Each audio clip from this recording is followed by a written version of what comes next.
بسم اللہ الرحمن الرحیم۔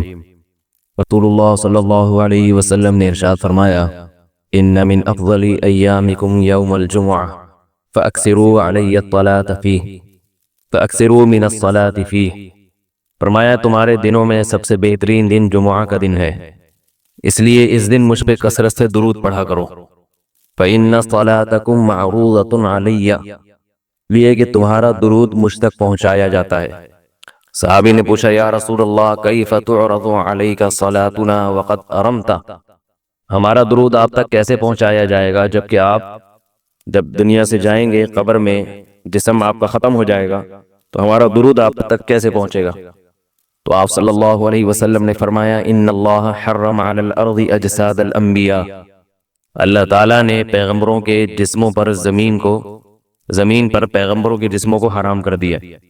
زمین کسی پیغمبر کے جسم کو کبھی ختم نہیں کرتی۔ تو یہ بھی امت کا اجماعی عقیدہ ہے کہ جتنے بھی انبیاء ہیں ان کے جسم بالکل سلامت رہتے ہیں۔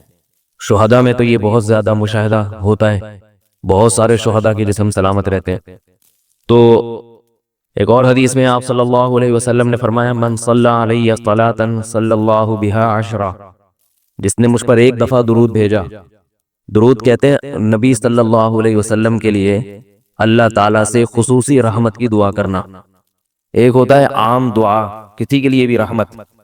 صلات کہتے ہیں خصوصی رحمت جو اللہ اپنے خاص بندوں پہ کرتا ہے۔ اس لیے صلات کا جو لفظ ہے نا، یہ درود اور صلات یہ پیغمبر کے علاوہ کسی کے لیے جائز نہیں ہے، کیونکہ یہ صلات خاص کس کے خاصہ ہے؟ یہ پیغمبروں کا۔ اس لیے ہم اللہم صلی علی محمد تو کہہ سکتے ہیں، لیکن یوں نہیں کہہ سکتے اللہم صلی علی فلان۔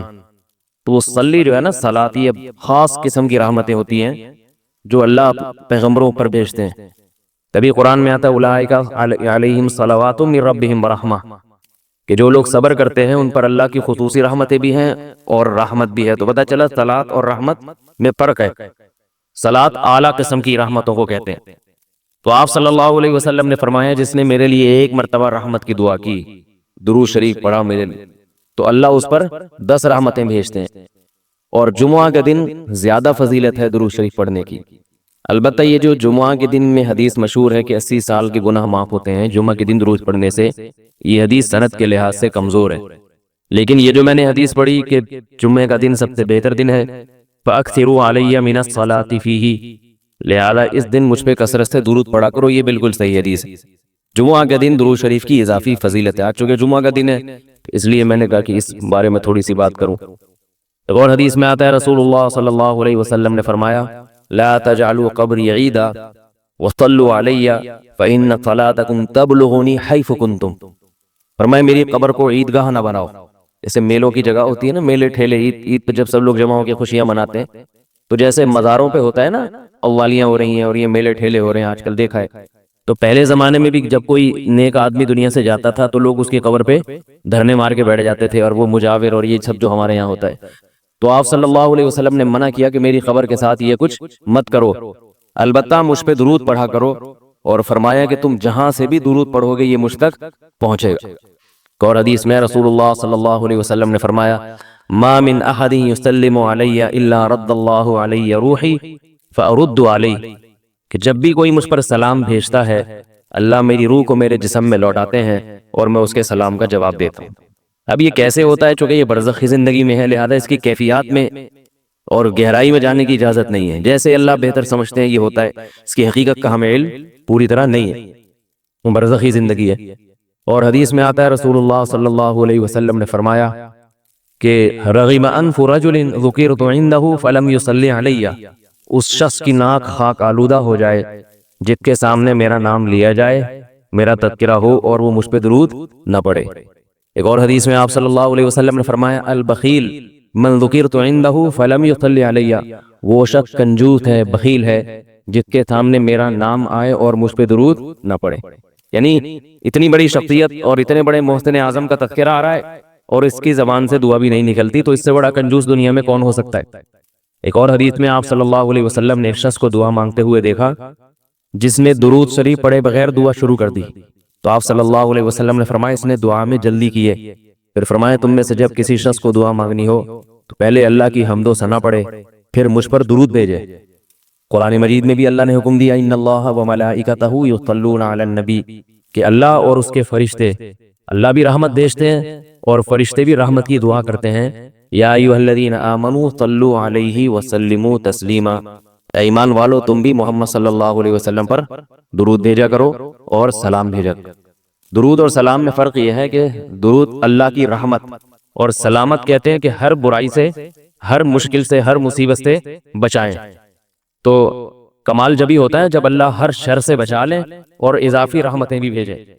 تو علماء نے درود شریف کی حکمتوں میں لکھا ہے کہ درود شریف جو اللہ نے ہمیں پڑھنے کا حکم دیا، اس کی بنیادی وجہ تو سب کو معلوم ہے کہ سب سے زیادہ احسانات اس کائنات میں اللہ کے بعد کس کے ہیں؟ محمد صلی اللہ علیہ وسلم۔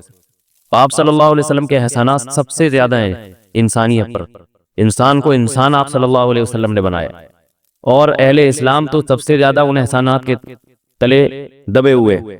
تو ہم کوئی بھی عبادت اگر کر رہے ہیں، دعا بھی اگر مانگ رہے ہیں، تو یہ بھی کس کی وجہ سے توفیق مل رہی ہے؟ نبی صلی اللہ علیہ وسلم، کیونکہ آپ صلی اللہ علیہ وسلم نے ہی یہ ساری چیزیں سکھائی ہیں۔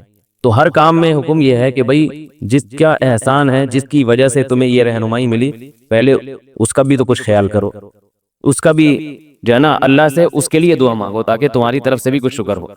دوسری بات علماء نے لکھی ہے کہ اس میں حکمت یہ ہے کہ درود شریف پڑھنے سے توحید کا عقیدہ مضبوط ہوتا ہے۔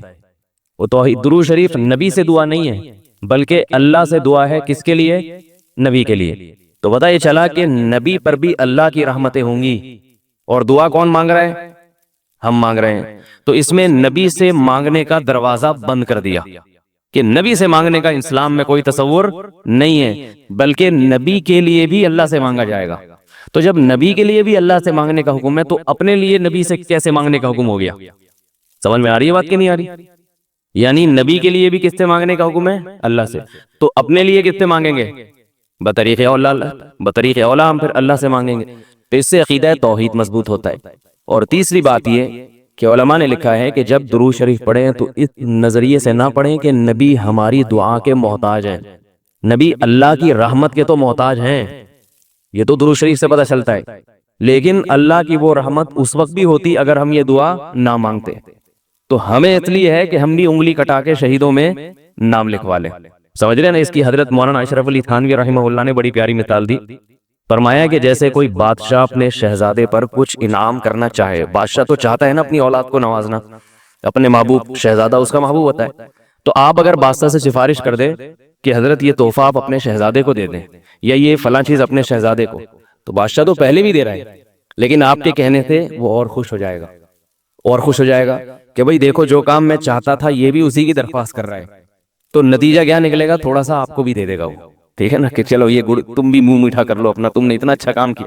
اور اگر آپ کسی کو حکم دیں اس کے دشمن پہ خرچ کرنے کا، آپ جا کے کہیں بھائی وہ تمہارا دشمن ہے، تمہارا دل چاہتا ہے اس کا گلا دبا دو، تو ایسا کرو اس کو ہدیے ودیے دیا کرو، وہ کہے گا میں اس کو گلا دبانا چاہتا ہوں اور تو ہدیے کی ترغیب دے رہا ہے تو میں تیرا بھی گلا دباؤں گا۔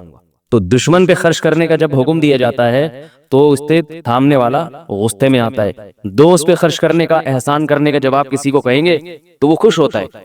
باپ کو اگر کہا جائے نا اپنے بچوں پہ اور کھلائے کریں، بڑی خوشی ہوتی ہے، تو باپ کا دل اور سینہ اور چوڑا ہو جائے گا۔ تو ایسا ہی اللہ تعالیٰ کو اپنے رسول صلی اللہ علیہ وسلم سے محبت ہے۔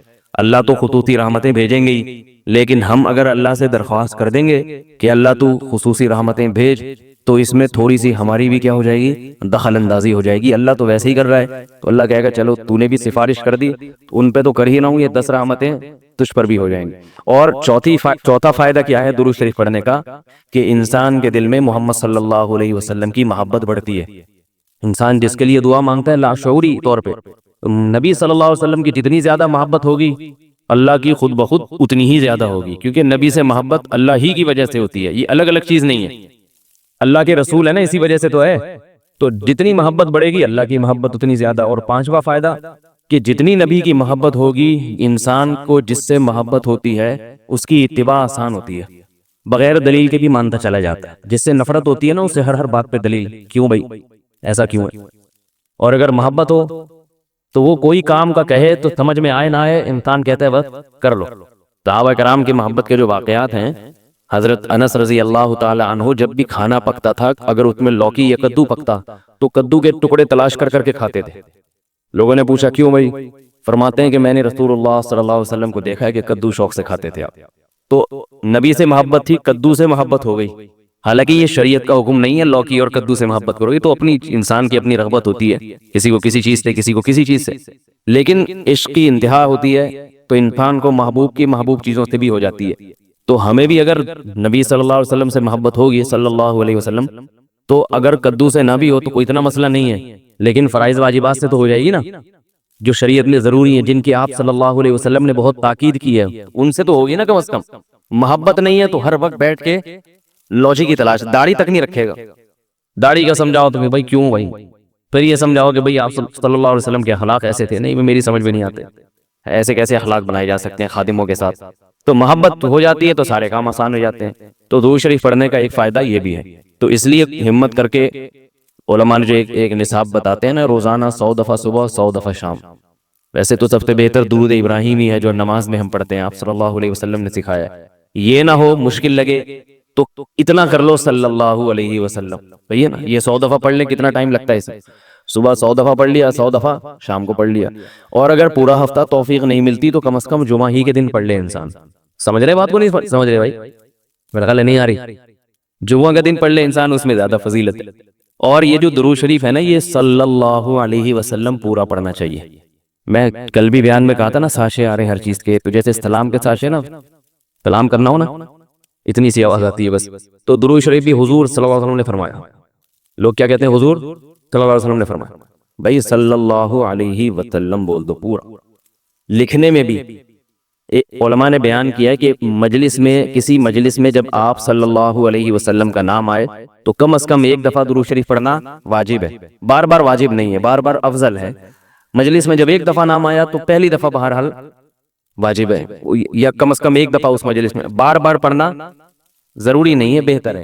تو یا تو پڑھے ہی نہیں، ایک دفعہ پڑھ لیا کافی ہے، لیکن پڑھیں تو پھر ساشے نہ لے کر آئیں، درود شریف کو بگاڑے نہیں، پورا ہونا چاہیے صلی اللہ علیہ وسلم۔ اور اگر آپ کو ڈر یہ ہے کہ نہیں بار بار پڑھنے سے میری زبان گھس جائے گی، نقصان ہوگا اور توانائی کم ہو جائے گی، روزہ زیادہ لگے گا، تو ایک ہی دفعہ پڑھ لے، مگر طریقے سے پڑھ لے، ساشے نہ لے کر آئے صلی اللہ علیہ وسلم، اس طرح نہ کریں۔ اسی طرح لکھنے میں بھی آپ صلی اللہ علیہ وسلم کا جب نام آئے تو مجلس ایک ہے تو ایک دفعہ کہہ دے آپ زبان سے، لکھنا واجب نہیں ہے، آپ صلی اللہ علیہ وسلم کے نام کے ساتھ درود شریف لکھنا واجب نہیں ہے، افضل ہے۔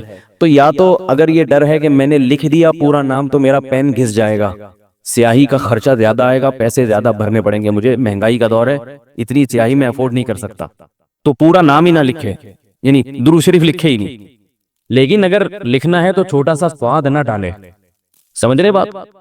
باقی ساری چیزیں پوری ہیں، یہ نہیں کہ والد محترم میں صرف واو لکھ دیا، ابا خود ہی سمجھ جائیں گے والد کی بات چل رہی ہے، ٹھیک ہے نا؟ زید کا نام آیا تو زے لکھ دیا، کبھی ہوتا ہے ایسے؟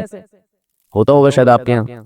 اور جتنی باتیں آ رہی ہیں صرف کچھ ساشے پیش کر دی، ایسا نہیں ہے۔ جب درود شریف لکھنے کی بات آتی ہے تو صرف چھوٹا سا سواد ڈال دیا، تو بھائی اتنی تکلیف اگر ہو رہی ہے تو نہ لکھو، کوئی فرض تھوڑی ہے۔ لیکن اگر لکھنا ہے تو احترام کا تقاضا کیا ہے؟ پورا نام لکھا جائے صلی اللہ علیہ وسلم۔ دیکھو حدیث کی اتنی بڑی بڑی کتابیں ہیں، محدثین نے جو لکھی ہیں، کتنی بڑی بڑی کتابیں، جب بھی آپ صلی اللہ علیہ وسلم کا نام آئے گا تو محدثین پورا درود شریف لکھتے ہیں صلی اللہ علیہ وسلم۔ کسی حدیث کی کتاب میں، امام بخاری کی ہو، امام مسلم کی ہو، یا ابن ماجہ ہو، یا استحاہ ستہ کی جتنی کتابیں اس کے علاوہ بھی ہیں، جب درود ہوگا تو پورا صلی اللہ علیہ وسلم ہوتا ہے۔ تو لکھنے میں بھی اس کا اہتمام کرنا چاہیے، پورا نام لکھ دیا جائے۔ یہ جو میں کہہ رہا ہوں نا قلم گھس جائے گا اور یہ ہو جائے گا، یہ تو بخیل آدمی کے لیے، ورنہ کہ قلم تھوڑی گھستا ہے، لکھنے پورا تحریر لکھ رہے ہیں، جب بھی نام آئے صلی اللہ علیہ وسلم پورا لکھنا چاہیے۔ اللہ تعالیٰ عمل کی توفیق عطا فرمائے۔ ایک چھوٹی سی آخر میں بات سن لیں کہ آپ صلی اللہ علیہ وسلم کا جو لقب ہے نا، لوگ مختلف ناموں سے پکارتے ہیں، کوئی کہتا ہے حضور اکرم صلی اللہ علیہ وسلم نے فرمایا، یہ بھی ٹھیک ہے، آپ سب سے اکرم ہیں۔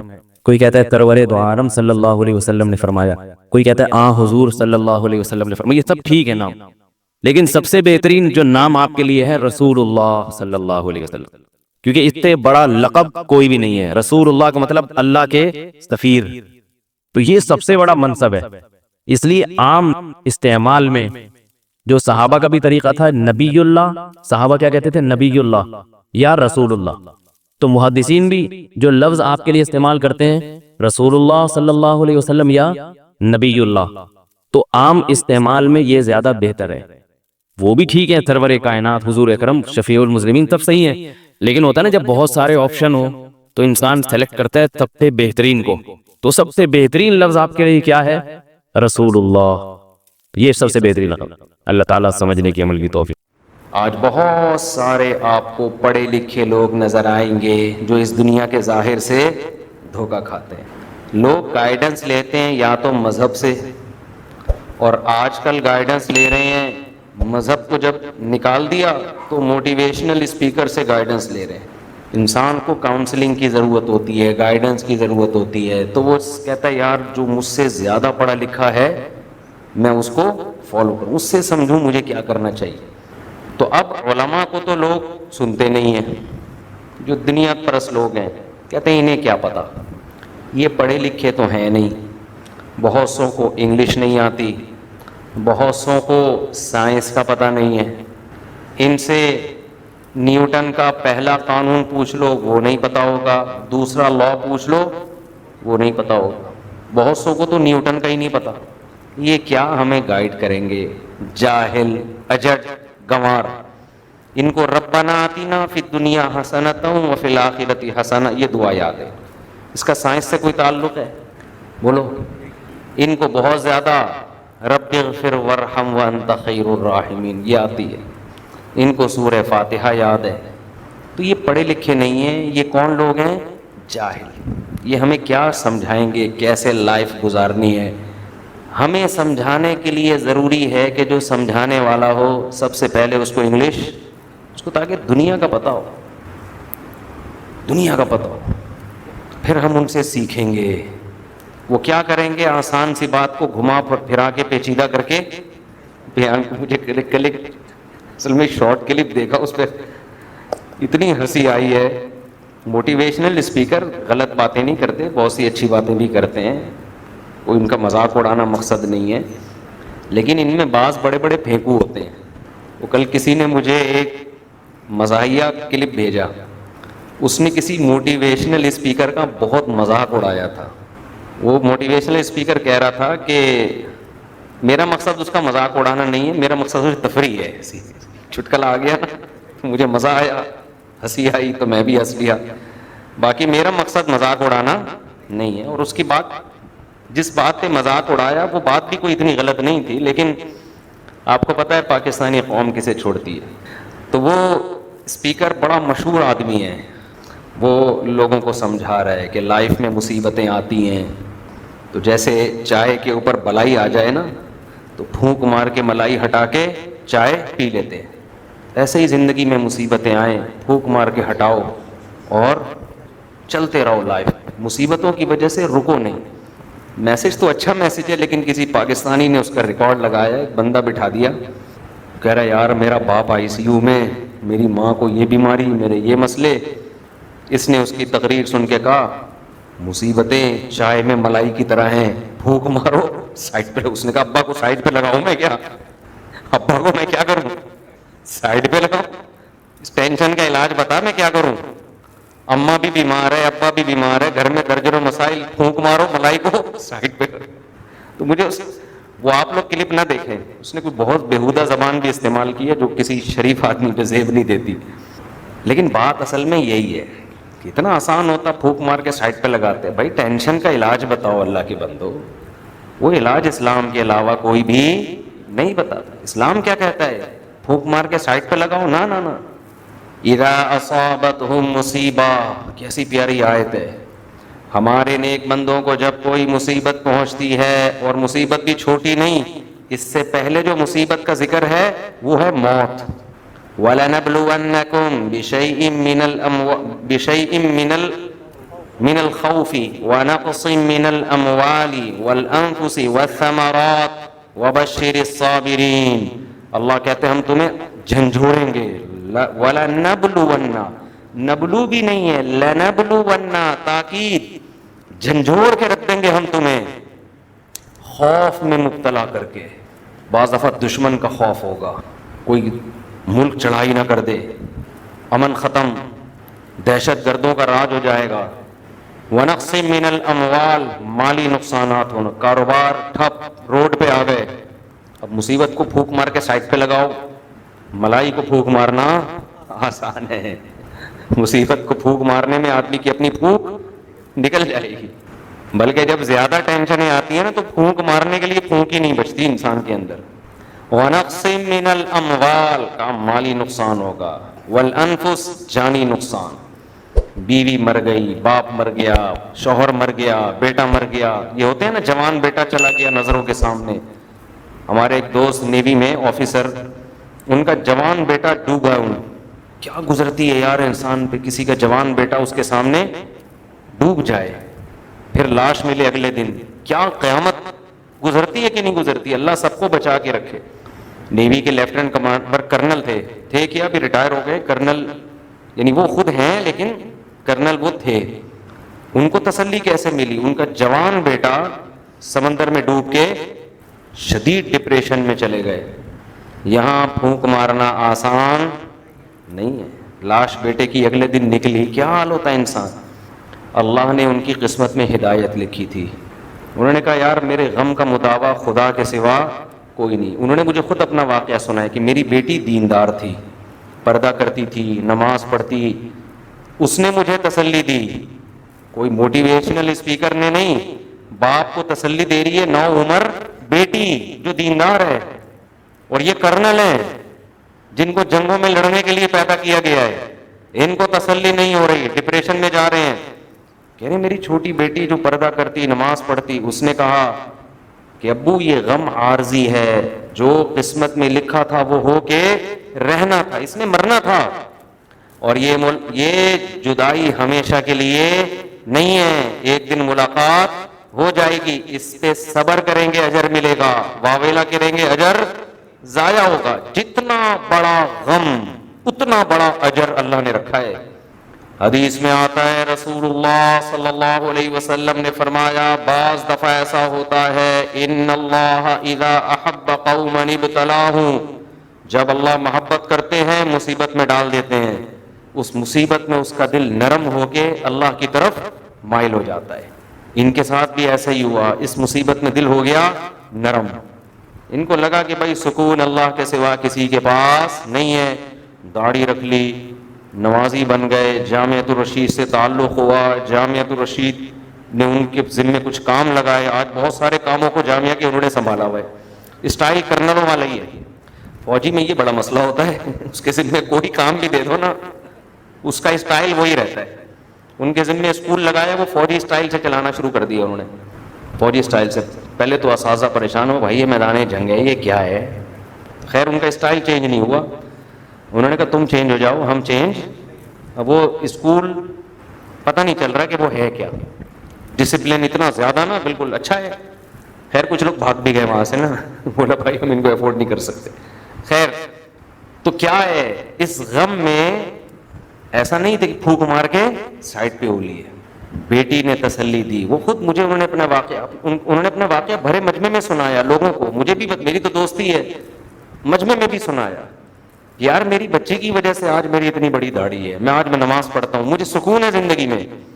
نہ وہ بچی کوئی سائنٹسٹ تھی، نہ وہ بچی کوئی موٹیویشنل اسپیکر ہے، نہ اس بچی کو کوئی خاص انگلش آتی بھی، تو 9 عمر بچی ہے وہ، نہ اس بچی نے کوئی ورک شاپس کی ہوئی ہیں اسٹریس مینجمنٹ کی ہے بھائی، نہ اس کو کوئی نفسیاتی ڈاکٹر سے اس بچی کا تعلق ہے، نہ وہ خود نفسیاتی ڈاکٹر ہے۔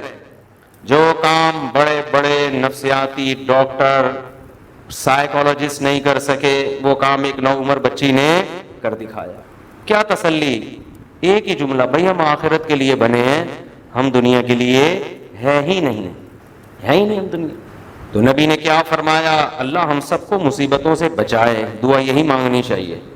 نبی نے فرمایا ایک شخص قیامت کے دن اس کا ترازو نیکیوں سے بھرا ہوا ہوگا، اتنا وزن ہوگا، وہ کہے گا کہ نہ میں تہجد گزار تھا، نہ میں نے کوئی بہت صدقے خیرات کیے، تو میں اتنا اچھا کیوں، میرے نمبر اتنے اچھے کیوں آئے؟ بعض دفعہ یہ ہوتا ہے نا، پیپر میں آپ جھک مار کے آئے ہوتے ہو، پاس ہو جاتے ہو 100 نمبروں سے۔ کراچی میں تو الحمدللہ ایسا ہی ہوتا ہے، جھک ماری ہوتی ہے نمبر بالش کے حساب سے، اور یہ سچا واقعہ بتا رہا ہوں۔ اب جس نے مجھے بتایا اس نے جھوٹ بولا ہو تو ایک الگ بات ہے، مجھے ایک شخص نے خود بتایا، کراچی میں پیپر دینے کے لیے گیا تو کسی 2-3 مشہور شخصیتوں پہ مضمون تھا کہ کسی مشہور شخصیت پہ آپ ایسے لکھیں، مضمون لکھیں، کوئی تاریخی شخصیت. کہہ رہے ہیں مجھے پتہ ہی کچھ نہیں تھا، میں نے اپنے والد جن کا نام تمیز الدین تھا، کہہ رہے ہیں میں نے لکھا مولانا تمیز الدین رحمۃ اللہ علیہ اور پھینکنا شروع کر دی. سن فلاں میں پیدا ہوئے، پھر یہ کیا، پھر یوں کیا، پھر انڈیا سے ہجرت کر کے پھر ملک کے لیے. اتنے لمبے 2 صفحے اپنے سارے ابا پہ چھاپ دیے. کہہ رہے پورے نمبر ملے مجھے، اس لیے کہ جو ان پرچے چیک کرنے والا تھا وہ ان سے بھی بڑا فارغ تھا. اس نے کہا یار شاید کوئی بزرگ، ہمیں نہیں پتا بھائی. اتنے کانفیڈنس کے ساتھ مولانا تمیز الدین رحمۃ اللہ علیہ. یہ تو مولانا، میں نے کہا، اس نے کہا مولوی تمیز الدین، اس طرح کیا اس نے. ویسے تو ایک مولوی تمیز الدین بھی گزرے ہیں لیکن وہ والے نہیں، وہ تو الگ ان کے حالات ہیں نا. کہہ رہے پورے نمبر تو ہم جب اسکول پڑھتے تھے تو بتایا جاتا تھا بالش کے حساب سے نمبر ملتے ہیں ایسے نا. یہ 25، 2 بالش کے 50، 3 بالش کے 75، 4 بالش کے. تو پنجاب والے کہتے ہیں مفتی صاحب آپ مبالغہ کرتے ہو بیان میں، اتنے بھی حالات خراب نہیں ہیں. بھائی پنجاب میں نہیں ہے، کراچی میں اس سے زیادہ ہی ہے. صفائی کے بعض دفعہ نمبر مل جاتے ہیں کہ پیپر پورا صاف چھوڑ کے آیا ہے یہ اس کے پورے نمبر ملتے ہیں. بالکل کلین پیپر ہے، بہترین، کیڑے مکوڑے نہیں بنائے اسے. خیر یہ تھوڑی زیادہ ہو گئی ہے لیکن اس سے پہلے والی جو تھی وہ زیادہ نہیں تھی. تو جیسے یہاں جب نمبر نہیں ہوتے اور ہم کہتے ہیں یار میرے نمبر کیسے ہو گئے، تو یہ ایگزامینر کی غلطی ہوتی ہے. بائی مسٹیک ایسا ہو جاتا ہے کہ اس کے نمبر ادھر لگا دیے، ادھر کے ادھر کر دیے، ہو سکتا ہے. یہی حال ہوگا ایک شخص کا قیامت میں. دیکھے گا یار میرا ترازو اتنا وزنی جبکہ میرے اعمال کوئی خاص تھے نہیں، یہ کیسے ہو گیا؟ کہیں فرشتوں سے مسٹیک تو نہیں ہو گئی ہے، کہیں گڑبڑ تو نہیں ہو گئی ہے. وہ حیرانگی سے پوچھے گا تو اللہ اسے کہے گا تجھے فلاں وقت میں فلاں مصیبت پہنچی تھی، تو نے واویلا نہیں کیا، تو نے صبر کیا یہ سوچ کے کہ یہ کس کی طرف سے ہے، اللہ کی طرف سے. پھر تجھے فلاں مصیبت پہنچی. پھر یہ ساری مصیبتیں بہت وزنی. دیکھو نیکی کا ویٹ ویلیو رکھتا ہے، نیکی کی کوانٹٹی ویلیو نہیں رکھتی. ویٹ ایک نیکی ہوتی ہے، ویٹ بہت ہوتا ہے. تو تیری زندگی میں غم آئے اور تو اس پہ صبر کرتا رہا، یہ سارے غم میں نے ترازو میں کے پلڑے میں رکھ دیے. ٹھیک ہے نہ تو بہت تہجد نہ صدقہ خیرات، تجھے جو میں نے اتنی ٹینشنیں دی ہیں اس لیے تھوڑی کہ وہاں بھی ٹینشن اور یہاں بھی ٹینشن. وہاں ٹینشن اس لیے کہ یہاں ٹینشن نہیں ہے، صبر کیا تو نے. ہاں جو صبر نہیں کرتا تو یہاں بھی ٹینشن اور وہاں بھی ٹینشن. بعض ماضی میں بزرگان دین ایسے گزرے ہیں کہ وہ مصیبت میں ہنس پڑتے تھے. ان پہ ایسی کیفیات کا غلبہ ہو گیا کہ اس پہ اجر ملے گا نا، تو بجائے ٹینشن کے یہ غیر اختیاری بعض لوگوں کی کیفیات ہوتی ہیں کہ وہ مصیبت میں ہنس پڑتے تھے کہ اس پہ اجر کتنا ملے گا. اگرچہ یہ نیچرل نہیں ہے لیکن کچھ لوگ ایسے ہوتے ہیں جن کے ساتھ عام لوگوں سے ہٹ کے معاملات ہوتے ہیں. تو قرآن کیا کہتا ہے؟ وَلَنَبْلُوَنَّكُمْ بِشَيْءٍ مِّنَ الْخَوْفِ وَالْجُوعِ وَنَقْصٍ مِّنَ الْأَمْوَالِ وَالْأَنفُسِ، جانیں بھی جائیں گی، وَالثَّمَرَاتِ، پھلوں میں بھی نقصان ہوگا، پیداوار میں نقصان ہوگا. تو اللہ کیا کریں؟ نبی کو حکم دیا وَبَشِّرِ الصَّابِرِينَ، ایسے موقع پہ جو صبر کرنے والے ہیں انہیں خوشخبری. یہ نہیں کہا کہ ان سے کہیں کہ جب یہ ٹینشنیں آئیں پھونک مارو ملائی کی طرح ہے بھائی. یہ ایسے جیسے چائے میں نے کہا یہ مثال مجھ پہ اس لیے فٹ نہیں آتی کہ میں تو چائے میں ملائی سب سے پہلے پیتا ہوں. ہم تو جب چائے میں موٹی ملائی جمی ہو وہ پہلے پیو، پھر آخر میں جو چینی بچی ہوتی ہے کتنا مزہ آتا ہے کہ نہیں آتا. چینی ویسے کھائی نہیں جاتی کبھی بھی، لیکن چائے کے آخر میں جو چینی کے چند ذرات ہوتے ہیں نا وہ بڑا مزہ آتا ہے کھانے میں پینے میں.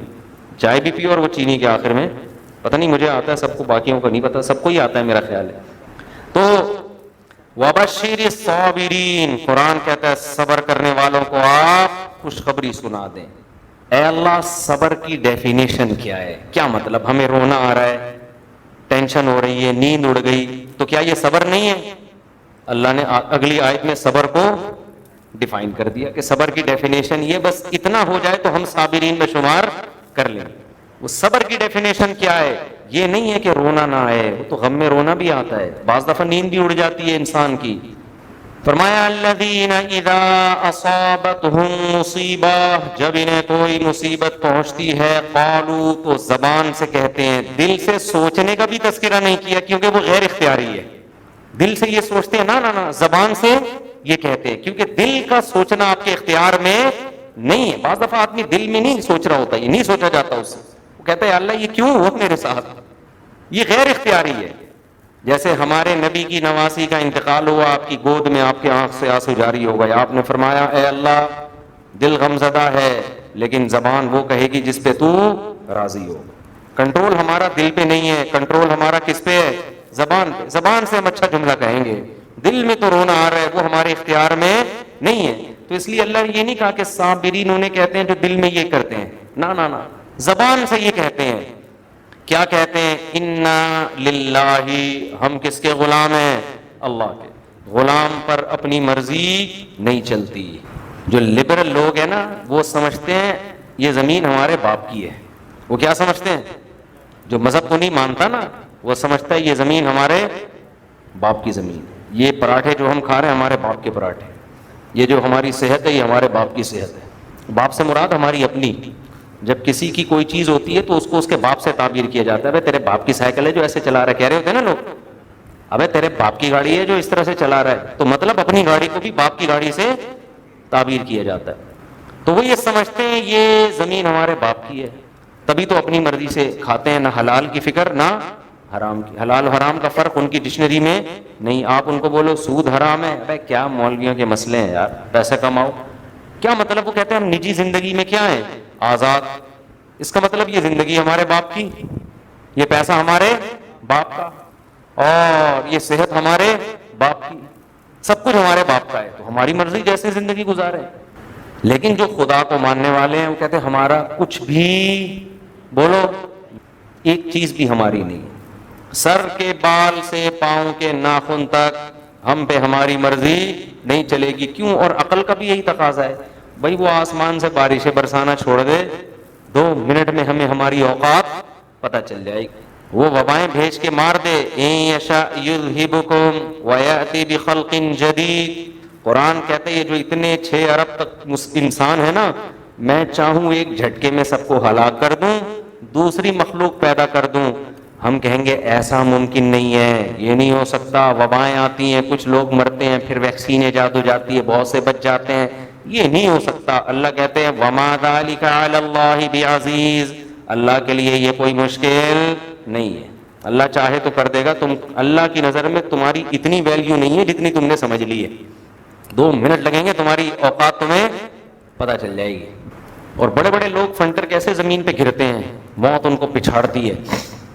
تو قرآن کیا کہتا ہے؟ یہ کہتے ہیں انا للہ، ہم کس کے ہیں؟ اللہ کے۔ ہم غلام ہیں، ہم پہ ہماری تھوڑی چلے گی، چلے گی کس کی؟ اللہ کی۔ انسان کے ساتھ سب سے بڑی جو ٹیکنیکل فالٹ ہے نا وہ یہ ہے، اس کے ساتھ یہی ہے، وہ کہہ رہا تھا میری مرضی کیوں نہیں چل رہی یار، میں پیسے کمانے کی کوشش کر رہا ہوں مل ہی نہیں رہے، یار میں صحت بنانے کی کوشش کر رہا ہوں مل نہیں رہی، میری ٹانگ پہ پھوڑا نکلا ہوا ہے، ٹھیک ہی نہیں ہو رہا۔ آپ نے دیکھا ہوگا نماز نہیں پڑھائی جا رہی مجھ سے، اب میں اس کو لے کے بیٹھا رہا ہوں، پھونک مار کے سائڈ پہ کر دوں، مجھے تو تسلی نہیں ملے گی، وہ سائڈ پہ ہو ہی نہیں رہا، وہ ہے ہی سائڈ پہ، تبھی تو تکلیف دے رہا ہے۔ یہی سوچتے ہیں کہ یار ہم پہ ہماری مرضی نہیں چلے گی، او کر لیتے ہیں جب زیادہ درد ہوتا ہے، اینٹی بایوٹک میں کھا نہیں رہا تاکہ خود ہی ٹھیک ہو جائے، نہیں ہوا تو پھر اینٹی بایوٹک کھا لیں گے، مجبوری ہے، کوشش کر رہے ہیں خود ہی صحیح ہو جائے، اللہ نہ کرے اینٹی بایوٹک سے بھی ٹھیک نہیں ہوا تو کیا کر لیں گے؟ پھونک پھر بھی نہیں ماریں گے بھائی۔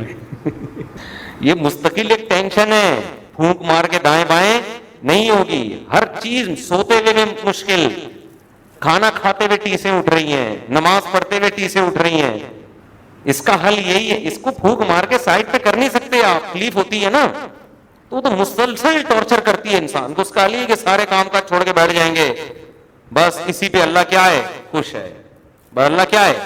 اسی پہ خوش ہے، بس اللہ یہی چاہتا ہے، بس ٹھیک ہے، اللہ بچائے ایسا نہ کرے، اللہ ٹھیک کر دے اس کو، ایک مثال دے رہا ہوں میں۔ کیوں؟ ہمارا کام کیا؟ پھونک مار کے ہم باقی کاموں کو فوکس کر نہیں سکتے، وجہ کیا ہے؟ ہمارے باقی کام ہی نہیں ہے. ہمارا اصل کام ہے اللہ کی رضا, یہی تو کام ہے ہمارا. تو جب وہ بیمار رکھ کے ہمیں کہہ رہے کہ یہ تمہاری آزمائش ہے, تو ہم بیماری میں کیا کریں گے؟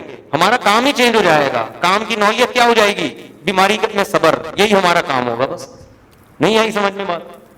پھر نہ ہمارا کام پیسہ کمانا ہوگا, نہ ہمارا کام شادیاں کرنا ہوگا ٹھیک ہے نا, نہ ہمارا کام کچھ بھی نہیں کام ہوگا. ہمارا کام کیا ہوگا؟ اللہ یہ تھوڑا تکلیف دے رہا ہے, میں کچھ نہیں کر سکتا. اللہ کہے گا صبر تو کر سکتا ہے نا. اللہ صبر بھی نہیں ہو رہا, ہاں ہاں وہ چیخیں نکل رہی ہیں. اللہ کہے گا منہ سے تو اچھی بات کر سکتا ہے نا. جب کوئی تجھ سے پوچھے تو بولو بھائی اللہ کا بڑا فضل ہے, اللہ کی طرف سے تکلیف ہے, بس اتنا کافی ہے. اسی میں نماز بھی لکھی جائے گی, روزہ کا ثواب بھی ملے گا, صدقے کا بھی ملے گا, تہجد کا بھی, سب ثواب اسی پہ اللہ دے دے. ایوب علیہ السلام جو اتنا عرصہ بیمار رہے, تو پھونک مار کے بیماری کو الگ کیا انہوں نے, اسی بیماری میں صبر کر. کچھ حالانکہ پیغمبر کا کام ہے تبلیغ, وہ کام چھوڑ کے کس میں پڑے ہوئے ہیں؟ بیماری میں. وہ تو کہہ سکتے تھے اللہ میں تو نبی ہوں, نبی کا تو کام لوگوں کو ہدایت دینا, میں کیسے ہدایت دوں, میں تبلیغ کیسے کروں, میں تو اصل مشن میں ہی پیچھے رہ گیا, میں تو بیڈ پہ پڑا ہوا ہوں شدید بیماری میں, طویل عرصہ ہو گیا, میرے بچے مجھ سے ان کی بچوں کی بھی موت واقع ہو گئی اسی بیماری میں, سارا خاندان تباہ ہو گیا ان کا. لیکن ایوب علیہ السلام نے یہ نہیں کہا کہ میرے مشن میں یہ بیماری رکاوٹ بن رہی ہے. بھائی مشن میرا اللہ کی رضا ہے. تو جب وہ اس نے بیماری دی نا, میں نہیں کر سکتا اس بیماری میں تبلیغ, میں بستر پہ پڑا ہوں, تو میرا مشن کیا؟ میں تبلیغ بھی اللہ کو خوش کرنے کے لیے کر رہا تھا نا.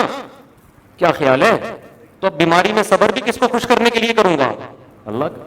اسی میں وہی چیز حضرت ایوب کی فضیلت کا ذریعہ. لاکھوں پیغمبر آئے, قرآن نے سب کے نام ذکر نہیں کیے, سیلیکٹڈ پیغمبروں کے نام ہیں جن میں حضرت ایوب کا بھی بار بار تذکرہ ہے. صرف حضرت دیکھو, ہر پیغمبر کی ایک فضیلت ہے جو اللہ دوسروں کو نہیں دیتا, خاص کوئی کسی وصف میں وہ مشہور ہوتے ہیں پیغمبر. نوح علیہ السلام کا قرآن تذکرہ کیوں کرتا ہے؟ بہت طویل عرصے تبلیغ کی. کل قیامت میں نوح علیہ السلام فخر کریں گے کہ میں نے 950 سال تبلیغ کا کام کیا اور تم 4 مہینے تبلیغ میں لگا کے فخر کرتے ہو. یہی ہوگا نا. ہم جب قیامت میں کہیں گے اللہ میں نے سال لگایا, میں نے 4 مہینے لگایا, میں نے چلے لگائے, میں نے ریون میں پوری مقیم ہو گیا. نوح علیہ السلام کہیں گے کتنے ٹائم کے لیے مقیم ہوا تھا تو بتا ذرا. ہم کہیں گے بھائی 15 سال تک تو میں مستیوں میں لگا رہا, گٹکے پان میں لگا رہا, 24 سال تک پتہ نہیں کیا کیا کرتا رہا, 35 سال تک بدماشیوں سے تھک ہار کے جب بیٹھ گیا تو اتفاق سے تبلیغ والے وہاں سے گزر رہے تھے, پھر سہ روزہ لگایا, پھر چلہ لگایا, پھر 4 مہینے لگایا, بالآخر پھر 55 سال کی عمر میں نے پوری زندگی دے دی. غنیمت ہے. 20 سال 25 سال اور پوری زندگی بھی دی. اس طرح کے گھر بھی آ رہے ہیں, ایسا نہیں. پھر وہاں صبح ناشتہ بھی مل رہا ہے, کھانا بھی مل رہا ہے, پھر بھی یہ بہت بڑی قربانی ہے. میں ان کی قربانیوں کی اہمیت کو نہیں کم کر رہا, لیکن نوح علیہ السلام کے مقابلے میں تو میرے بھائی یہ ایسے جیسے اونٹ کے منہ میں زیرہ دے کے کوئی کہے میں نے آج اونٹ کو پراٹھے کھلائے ہیں. نوح علیہ السلام کے مقابلے میں کوئی اوقات ہے اس کی؟ وہ کہیں گے تو نے 20 سال وقف کیے جس کو پوری زندگی کہہ رہا ہے, اور اس میں تیرے کباب پراٹھے بھی چلتے رہے, تیرا بزنس بھی چلتا رہا. میں نے تو انی دعوت قومی لیلا ونہارا, اکیلا تھا اکیلا. تم تو 10-10 12 آدمیوں کی جماعت نکلتی تھی, اکرام بھی ہوتا تھا گاؤں میں دیہاتوں میں, اور میں اکیلا 950 سال دعوت قومی لیلا ونہارا, رات میں بھی پکارتا تھا اور دن میں بھی, اور میرا استقبال کہیں نہیں ہوتا تھا. وَإِنِّي كُلَّمَا دَعَوْتُهُمْ لِتَغْفِرَ لَهُمْ جَعَلُوا أَصَابِعَهُمْ فِي آذَانِهِمْ, مجھے دیکھ کر یہ لوگ اپنی کانوں میں انگلیاں ٹھوس لیا کرتے تھے کہ اللہ کی بات نہ سنو. اتنی نفرت ہے اللہ سے. آج بھی ایسا ہی ہے. جو دنیا پرست لوگ ہیں نا, وہ اللہ کے علاوہ سب کچھ سننا چاہتے ہیں. آپ ان کو انڈوں سے چوزے نکالنے کا طریقہ بتا دو نا, یوٹیوب پہ ویڈیو ڈال دو, وہ بھی سنیں گے. آپ ان کو بتا دو امیزون سے کیسے پیسہ کمایا جاتا ہے, دیکھو ملینز بھی ہو جائیں گے کہ نہیں ہو جائیں گے. جو لبرل لوگ ہیں, دنیا پرست لوگ ہیں, آپ اللہ کی بات کرو یار, ہٹا یار اس کو یار. تو نوح علیہ السلام کیا کہتے ہیں, مجھے دیکھ کر انگلیاں کانوں میں ٹھوس لیا کرتے تھے. وَاسْتَغْشَوْا ثِيَابَهُمْ, چادر ہوتی تھی نا اوڑی بھی, مجھے دیکھ کے سر پہ ڈال لیتے تھے کہ منہ بھی چھپاؤ ان سے، کہیں تبلیغ نہ شروع کر دیں.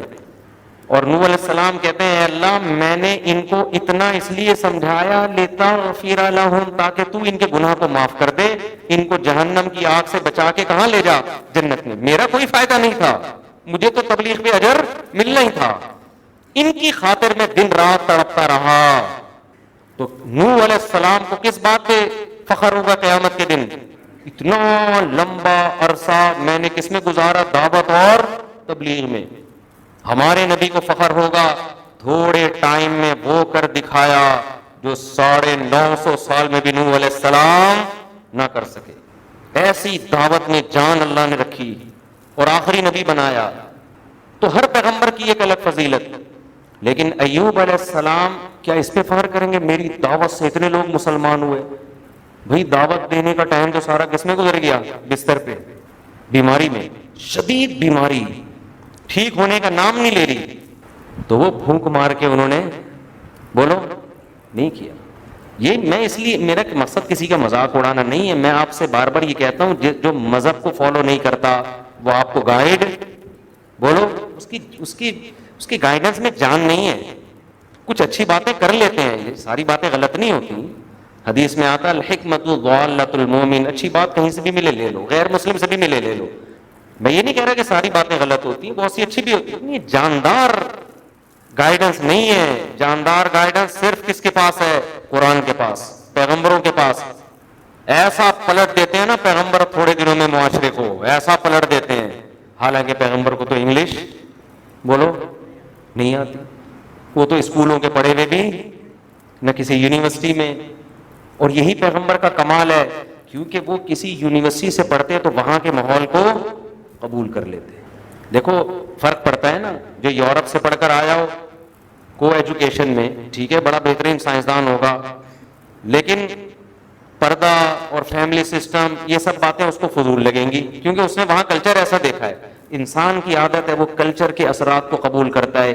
اللہ پیغمبروں کو یونیورسٹیوں سے، ٹیچروں سے اس لیے بچاتے ہیں کہ وہ کلچر کے اثر کو قبول نہ کرے، خالص خدا کی گائیڈنس ملے اور وہ آگے لوگوں کو بتائیں، اس میں معاشرے کی ملاوٹ نہ ہو. یہ نہیں کہ یونیورسٹیاں چھوڑ دیں، جاہل آدمی تو فارغ ہوتا ہے، پڑھیں. میں ایک مثال سے سمجھا رہا ہوں کہ پیغمبروں کو اللہ دنیاوی علوم کیوں نہیں دیتا. دنیاوی علوم سے مراد کسی ٹیچر کے ذریعے یا کسی یونیورسٹی یا مدرسے کے ذریعے. تو ایوب علیہ السلام کی ساری زندگی بیماری میں، اور ایوب علیہ السلام کی بیوی کو دیکھو. اب انہوں نے حضرت ایوب کا ساتھ بولو نہیں چھوڑا. کیوں؟ اگر انہوں نے لائف کو انجوائے کرنا ان کا مقصد ہوتا کہ مصیبتیں آ گئی ہیں، اب میرے شوہر تو ٹھیک ہو ہی نہیں رہے، شوہر تو ٹھیک ہو نہیں رہے. شادی کا جو مقصد تھا لائف کو انجوائے کرنا، یہی ہوتا ہے نا مقصد. لائف کو انجوائے کریں گے، میاں کے ساتھ گھومنے پھرنے جائیں گے، بچوں کو مل جل کے پالیں گے. یہ تو جب سے 1 سال نہیں، 2 سال نہیں، 10 سال ہو گئے بستر پہ پڑے ہوئے. عدالت سے کھلا لو اور نکلو یہاں سے. ملائی آئی ہے، پھونک مارو، سائٹ پہ لگاؤ اپنے دوسرے کاموں میں لائف، کیونکہ یہ تو لائف ساری میری یہیں برباد ہو گئی. نا نا نا نا. قرآن کہتا ہے ایوب کی بیوی نے کیا کیا؟ صبر، کہ میرا شوہر نیک ہے، اس کو میں اس بیماری میں چھوڑ. اللہ نے کیسی قدر کی حضرت ایوب کی بیوی کی، وہ بھی کامیاب ہوئی اس آزمائش میں. زندگی گزر گئی اپنے شوہر کی خدمت کرتے کرتے. آج بیوی میں کوئی تھوڑا سا دیکھو، کچھ فالٹ ہوتے ہیں جو اپنے اختیار سے ہوتے ہیں، اس فالٹ میں علیحدگی سمجھ میں آتی ہے. بیوی بالکل بات نہیں مانتی، بالکل بد اخلاق ہے، یہ سب چیزیں اس کے کنٹرول میں ہے نا. ان باتوں پہ علیحدگی ہو، یا میاں جان کر کماتا ہی نہیں ہے، کمبخت خرچہ نہیں اٹھاتا، مارتا پیٹتا ہے، اس بات پہ عورت طلاق کا مطالبہ کرے، بات سمجھ میں آتی ہے. یا اس نے دھوکہ دیا، اس میں کوئی جسمانی عیب تھا، اس نے چھپایا اور شادی کر لی، بعد میں پتہ چلا یہ عیب ہے، سمجھ میں آتا بھائی دھوکے باز آدمی سے علیحدگی بولو نا اختیار کی جائے. دھوکہ کیوں دیا؟ چوتھی کر رہا ہے، بتا پہلی رائے ہوتا ہے. یہ جھوٹ کیوں بولا؟ آمدن تیری 20,000 ہے اور بتائی تو نے 1.5 لاکھ تھی، یہ سمجھ میں آتا ہے دھوکے باز آدمی ہے. لیکن بھائی آمدن 1.5 لاکھ بتائی تھی اور شادی کے وقت 1.5 لاکھ ہی نکلی. شادی کرتے ہی جاب لیس ہو گیا بیچارہ، باس نے وہ کمپنی بند ہو گئی. اب یہ اس کا قصور ہے؟ کیا ہو گیا؟ اب اس کا قصور تھوڑی ہے، یہ تو قدرت کی طرف سے ہے۔ اب یہاں غیرت مند عورت ساتھ دے گی، کوئی بات نہیں۔ شریک حیات کا کی تو ڈیفینیشن یہی ہے کہ خوشی اور غم دونوں میں ہم آپ کے، کوئی بات نہیں، ہم بھی پاپے چائے میں ڈبو کے کھائیں گے آپ کے ساتھ، ڈبو کے کھانے کا اپنا ہی مزہ۔ اس دن جب آپ رشتہ لینے آئے تھے اس وقت آپ نے ڈبو کے نہیں کھایا تھا، اس خوف سے کہ انکار نہ ہو جائے۔ اب میں بھی بسکٹ ڈبو کے کھاؤں گی اور آپ بھی غم میں شریک ہیں۔ ہاں ایسا نہ ہو کہ باہر وہ پراٹھے پھوڑ رہا ہو اور بیوی کو پاپے کھلاؤ، یہ 2 نمبر آدمی ہے۔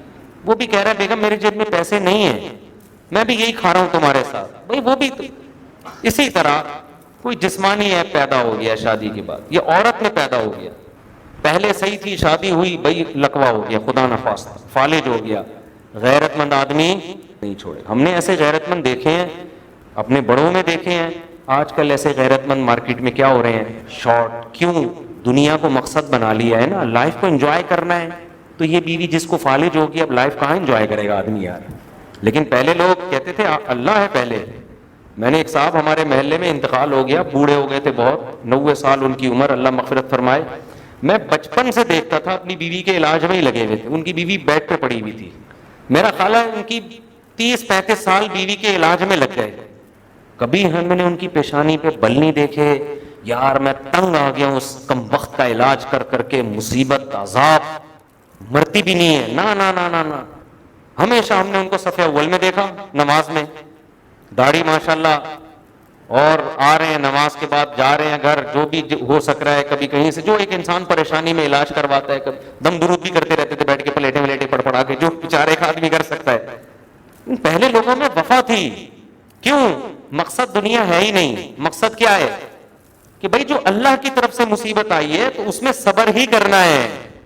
اس میں دیکھو غیرت بھی، اگر وہ چھوڑ دیتے، ایسے لوگ کیا کریں یار یہ فالج ہو گیا چھوڑو اس کو طلاق دو، اب وہ بیچاری فالج زدہ گھر میں کون رکھے گا؟ باپ تو بوڑھا ہو گیا مر جاتا ہے نا، کہاں جائے گی وہ؟ تو آپ بتاؤ ان لوگوں کا ضمیر ساری زندگی ملامت کرتا ہے کہ نہیں کرتا؟ تمہاری بیٹی کے ساتھ بھی تو ایسا ہو سکتا ہے، تمہاری بہن کے ساتھ بھی تو ہو سکتا ہے۔ ایک دفعہ جب ضمیر کا سودا کر لو تو اس کا نقصان پتہ ہے کیا ہوتا ہے؟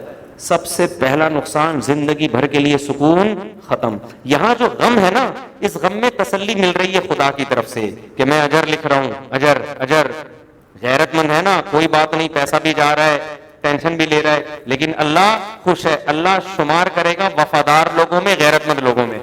یہ تسلی انسان کو جوان رکھتی ہے۔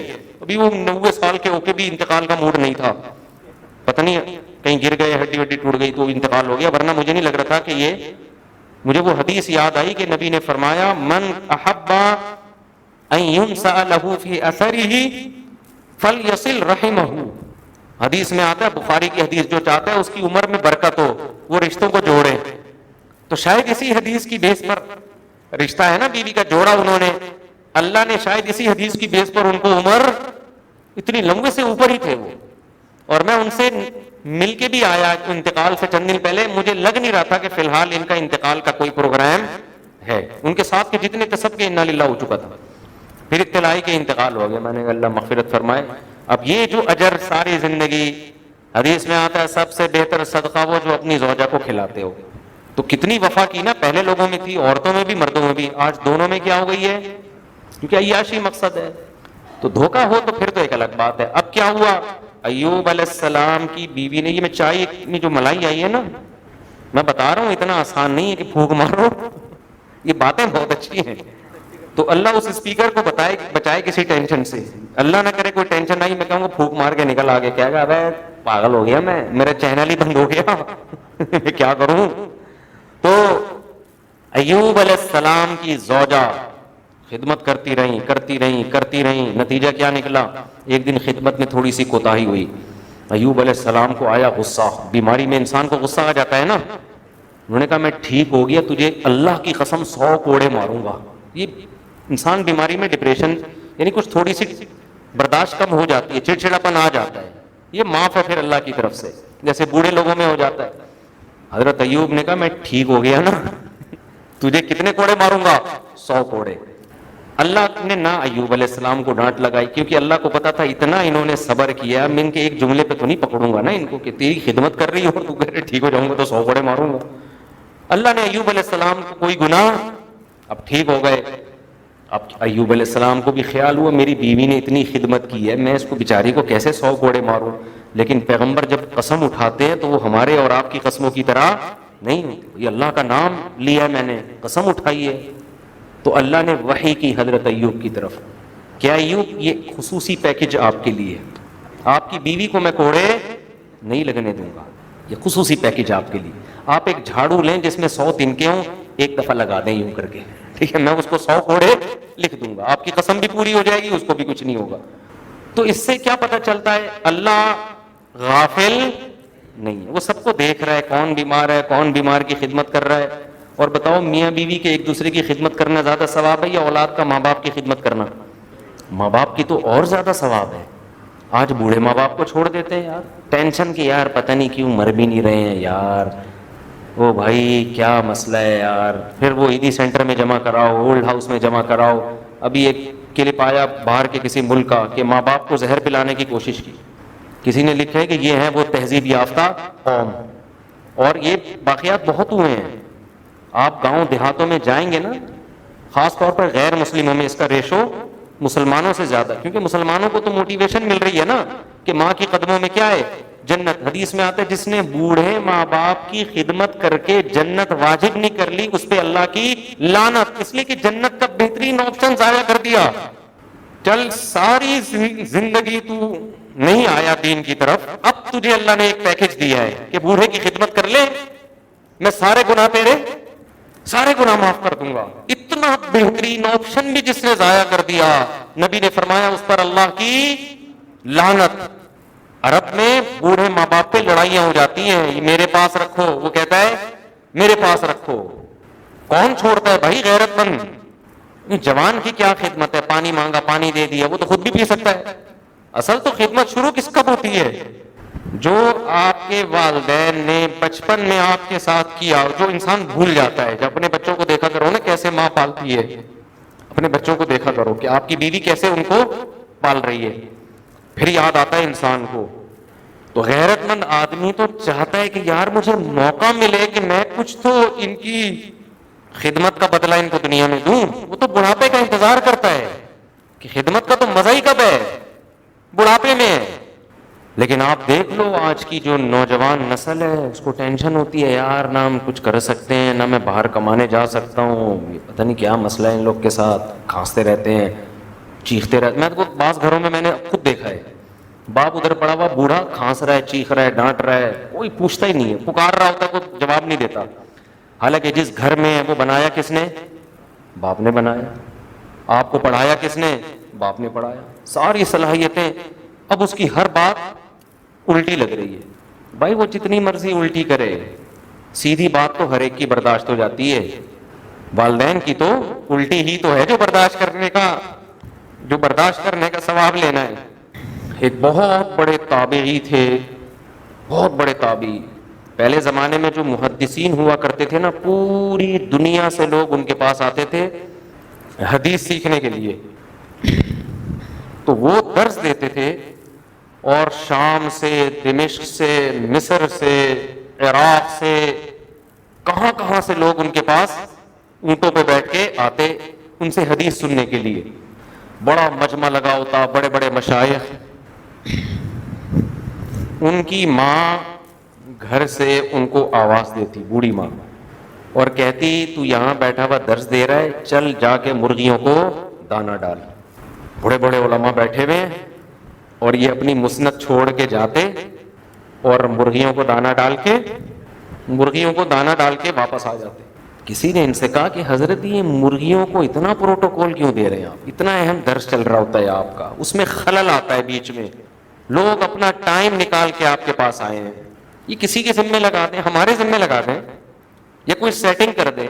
درس چھوڑ کے جانا, پھر مرغیوں کو دانا ڈال. آپ جیسے آدمی پہ یہ سوٹ بولو نہیں کرتا, یہ درس چل رہا ہے, اتنی اہمیت مرغیوں کو کیوں دے رہے ہو. یہ ایسے جیسے میری بھی مرغیاں ہیں نا, میں کہوں یار ایک منٹ ذرا رکے, میں مرغیوں کو پانی رکھ کے آیا. آپ بولو گے مجھ صاحب ٹھیک ہے ہمیں پتا ہے آپ کو مرغیاں پالنے کا شوق ہے, یہ بیان کے بعد رکھ دینا, کوئی روزہ تھوڑی رکھا ہوا ہے انہوں نے, یا کسی کو بولنے وہ رکھ دے گا.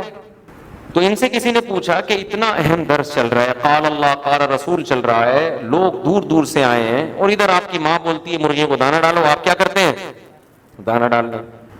انہوں نے فرمایا دیکھو مرغیوں کی میرے دل میں اہمیت، کہتے ہیں بات یہ ہے کہ میں جس خدا کو خوش کرنے کے لیے یہ درس دے رہا ہوں نا، یہ میں تمہیں خوش کرنے کے لیے نہیں دے رہا، میں ویور بڑھانے کے لیے تھوڑی دے رہا ہوں یہ درس، یہ تو میں کس کو کے لیے دے رہا ہوں؟ اللہ کے لیے۔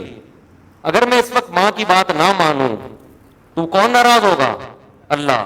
تو جس خدا کو خوش کرنے کے لیے درس دے رہا ہوں اس کی خوشی جس میں ہوگی میں وہ کام کروں گا۔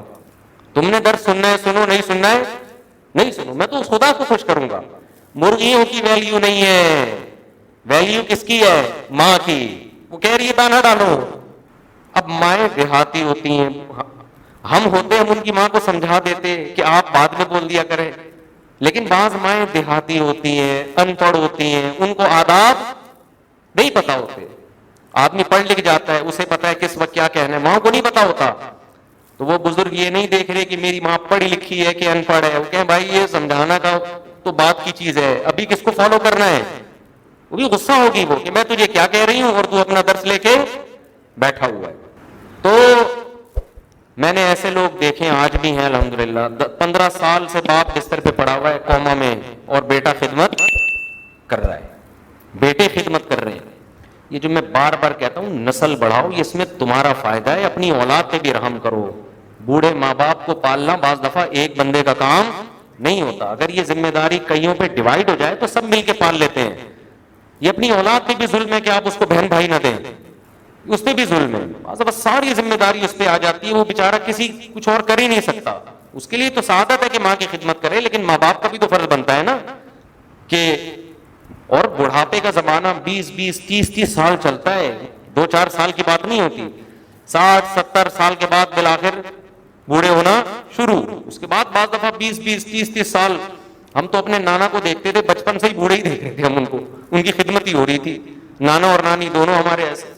ہم نے ان کو دیکھا ہے کہ ہمارے جو ماموں خالہ تھے انہوں نے 40 سال میرا خیال ہے ان کی بڑھاپے میں خدمت، 40 سال کو 99 سال میں فوت ہوئے وہ، تو 40 50 سال تو انہوں نے خدمت لی ہے نا۔ تو سب نے اولاد ماشاءاللہ کثیر تھی، سب نے مل کے خدمت کی، سب پہ ڈیوائڈ ہو گئی۔ تو یہ جو ایک ایک دو بچے ہیں یہ تمہارا بڑھاپا بھی خراب کریں گے۔ یہ سیٹ اپ کہاں چل رہا تھا، میں کدھر سے کدھر نکل لیے ہم، بات کہاں چل رہی تھی، وہ ملائی ہٹانے پہ پتہ نہیں۔ ہاں تو میں یہ عرض کر رہا تھا کہ قرآن جو موٹیویٹ کرتا ہے، اذا اصابتہم مصیبہ، ہاں ایوب علیہ السلام کی زوجہ نے ساتھ دیا، اور قرآن کہتا ہے کہ خذ بیدک غیثا فاضرب بہ، اے ایوب ایک جھاڑو لے لے 100 تنکوں والی، بس ہیلا کر لے۔ اس سے بھی پتہ چلتا ہے کہ فقہا پہ آج بہت اعتراض کیے جاتے ہیں، ہر آدمی یوٹیوب پہ الو بنا رہا ہے، کہہ رہے ہیں یہ فقہا نے ہیلے لکھے ہیں، ہیلے ویلے اسلام میں نہیں، ہیلے تو بنی اسرائیل نے کیے تھے۔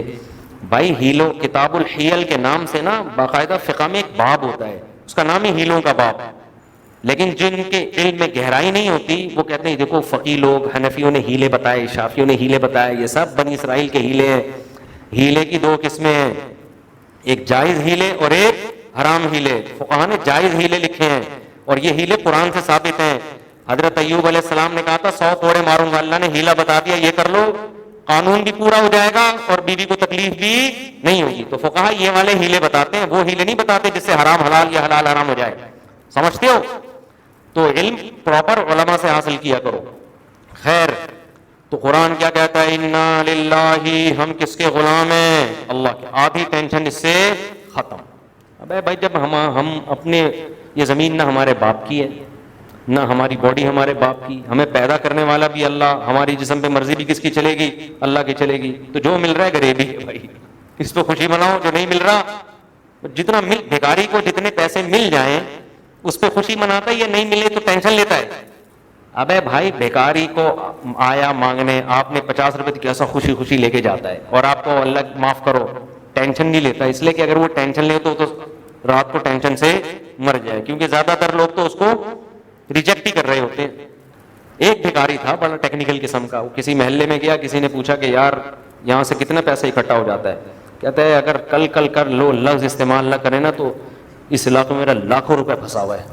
ہاں اس علاقے میں میرا لاکھوں روپے پھنسا ہوا ہے, لیکن کل کل کے چکر میں یہ پھنسا ہوا ہے. تو بھکاری کو جو مل جائے خوش ہے, نہیں ملے تو بھی ٹینشن نہیں لیتا. وہ کہہ رہا ہے ہم نے کون سا کوئی گڑھا تھوڑی کھودا ہے جس کی میں اجرت مانگ رہا ہوں. ٹھیک ہے نا, اوپر سے بنے گا ایسے جیسے بہت ٹینشن ہو رہی ہے, ڈرامے کرے گا, رونے کی شکل بنائے گا, منہ گھمائے گا صرف پیسہ نکالنے کے لیے. آپ نے پھر بھی نہیں دیا تو ایسے کرے گا, لیکن آپ تھوڑا آگے جاؤ تو بیٹھا ہوا ہوگا خوش. ٹھیک ہے نا, کہہ رہے چلو ادھر ٹرائی کرتے ہیں. تو ہم تو بھکاری ہیں, نہ ہم اپنی مرضی سے پیدا ہوئے, نہ اپنی مرضی سے مریں گے, نہ بارش ہماری مرضی سے, نہ خربوزہ ہماری مرضی سے پیدا ہوتا ہے, نہ تربوز ہماری مرضی سے, نہ انڈا ہماری مرضی سے. ہم کوشش تو کر رہے ہیں مرغی ہماری مرضی سے انڈے دے. تو مرغی اتنا تو آ گئی ہے, سال میں روزانہ انڈا دینے پہ آ گئی ہے. اس سے زیادہ آگے ہماری مرضی ہے تو ہم کہتے ہیں ڈیلی 3 انڈے چاہیے ہمیں. یہاں ہماری مرضی چلتی ہے. اگر ہماری مرضی چلے تو بھینس روزانہ 40 کلو دودھ دے, نہیں چلتی بھائی, ایک حد تک ہے, اس سے آگے اللہ کہے گا یہ بھینس ہے, یہ تیرے باپ کی بھینس نہیں ہے, یہ میری بھینس ہے, میں نے بنائی ہے, میری مرضی سے دودھ دے گی. تو جب بھی کوئی ٹینشن ہوا کرے نا اور پریشان بیٹھا ہوا کرو اور ٹینشن دور نہ ہو, پیسہ نہیں آ رہا, غربت ہے, تو آپ بولو یہ تیرے باپ کا پیسہ نہیں ہے, یہ پیسے کا مالک کون ہے؟ اللہ ہے, جس کو چاہے گا دے گا. بےزتی ہو جائے بولو تیرے باپ کی عزت ذلت تیرے باپ کے ہاتھ میں نہیں. وہ ایک آدمی کسی محلے میں گیا, بڑا خوش آیا وہاں سے. اس نے پوچھا اتنا خوش کیوں ہے؟ کہہ رہا ہے شکر ہے تیرے بھائی کی عزت نہیں ہے. کہا اس میں کیا خوشی کی بات ہے؟ کہہ رہا ورنہ آج بہت بے عزتی ہو جاتی میری. بے عزتی اسی کی ہوتی ہے جس کی عزت ہو. کہہ رہے آج ایسا کام میں نے کیا ہے کہ اگر میری عزت ہوتی تو آج میری بہت بے عزتی ہو جاتی. اللہ کا فضل تھا کہ میری عزت سرے سے ہے ہی نہیں. تو اس پہ بھی انجوائے کر رہا ہے وہ. تو آدھی ٹینشن کس سے ختم؟ انا للہ, ہم کس کے غلام ہیں؟ اللہ کے. لیکن ہمارے موٹیویشنل اسپیکر جو مذہب کو نہیں مانتے, ان کی ڈکشنری میں اللہ نہیں ہے, کیونکہ اللہ لانے سے نا ان کے لیے بڑے مسائل کھڑے ہو جائیں گے. آپ کہہ سکتے ہو اللہ کو لے آئے نا, بھائی اتنا آسان نہیں ہے. جب اللہ آئے گا نا پھر اللہ اور بندوں کا لنک کیا ہے, اس پہ بحث شروع ہوگی. پھر پیغمبر بھی آئیں گے, پھر اسلام بھی آئے گا, پھر علماء بھی آئیں گے, پھر مذہب بھی آئے گا, اور گورا ڈکشنری سے نکل جائے گا. یہ بڑا مسئلہ ہو جائے گا. تو ایسا کرو گے تو کون آئے گا؟ کوئی بھی نہیں آئے گا. تو خیر, تو قرآن کہتا ہے انا للہ و انا الیہ راجعون. آدھا مسئلہ حل ہو گیا تھا, ہم اللہ کے غلام ہیں. پورا حل نہیں ہوا تھا, اس لیے کہ غلام تو ہے, لیکن اگر اللہ اچھا سلوک کر لے تو اچھا نہیں ہے کیا؟ ٹینشن میں دیا ہوا ہے, ہم غلاموں جیسا سلوک ہو رہا ہے ہمارے ساتھ. ٹھیک ہے اب اس کی مرضی چل رہی ہے, برداشت کرتے ہیں, لیکن افسوس بہت ہو رہا ہے کہ کاش ایسا نہ ہوتا. تو وَإِنَّا إِلَيْهِ رَاجِعُونَ میں یہ مسئلہ حل ہو گیا. ہم نے لوٹ کے کس کے پاس جانا ہے؟ اسی کے پاس. تو اس کا اجر دے گا ہمیں وہ. یہ سب چیزیں اعمال میں لکھی جا رہی ہیں. جتنی ٹینشن نہیں ہے اس سے کئی گنا زیادہ اجر. اس کا آلٹرنیٹ نعم البدل ملے گا, جیسے ایوب علیہ السلام کو ملا, یوسف علیہ السلام نے صبر کیا ان کو ملا, یعقوب علیہ السلام نے صبر کیا ان کو ملا. ان کے تو قرآن میں واقعات آ گئے, ہمارے ضروری نہیں قرآن میں واقعات ہوں یا خوابوں میں آئے. بس اللہ نے ان کے واقعات بتائے کس لیے؟ تاکہ تمہیں یقین آ جائے کہ اللہ غافل نہیں ہے, جو ہو رہا ہے وہ اپنی آنکھوں سے دیکھ رہا ہے. اجر ملے گا اس پہ. سمجھتے ہو کہ نہیں سمجھتے؟ تو چائے میں ملائی ہٹانے سے کام بننا ہوتا میرے بھائی, تو اللہ اتنے پیغمبروں کے واقعات, اور ایوب علیہ السلام اور یعقوب علیہ السلام اور یوسف علیہ السلام اور یونس علیہ السلام کا مچھلی کے پیٹ میں اور تہ میں جانا. یونس علیہ السلام نے اس موٹیویشنل اسپیکر کی تقریر سنی ہوتی, مچھلی میں, اندھیروں میں, سمندر کی تہ میں, ملائی چائے کی ملائی میں پھونک مارو نکلو. کہتے بھائی ان کو احساس ہو گیا مصیبت دینے والا اللہ, نکالنے والا بھی کون؟ اللہ سے. تو انہوں نے تو یہ دعا بھی نہیں کی کہ مجھے مصیبت سے نکال لے. انہوں نے کہا مصیبت کا سبب میری کوتاہی ہے, اس کوتاہی پہ اللہ سے توبہ کر لو بس, پھر یہ مصیبت رحمت بن جائے گی. پھر اللہ کی مرضی نکالے یا نہ نکالے. اگر مر بھی گئے پیٹ میں تو خدا تو خوش ہوگا نا, جائیں گے کہاں؟ جنت میں. اس لیے انہوں نے کہا لا الہ الا انت سبحانک, اے اللہ تو ہر عیب سے پاک ہے, تیرے سوا کوئی عبادت کے لائق نہیں, تو عیب سے پاک ہے, غلطی تیری نہیں ہے, غلطی کس کی ہے؟ میری. انی کنت من الظالمین, میں اپنی غلطی کا اعتراف کرتا ہوں, ظالم میں ہوں. یہ بھی نہیں کہا لہذا مجھے نکال لے, یہ بھی نہیں کہا کہ میں اپنے جرم کا اعتراف کر کے توبہ کر لوں, میرے لیے اتنا کافی ہے, اتنا کافی ہے. تو اصل تو میں ٹاپک لے کے چلا تھا، وہ تو رہ ہی گیا، کیا کریں، وہ چائے میں ملائی والا قصہ آ گیا تھا نا. تو میں اصل جو عرض کر رہا تھا وہ عرض کر رہا تھا میرے بھائی، اللہ موٹیویٹ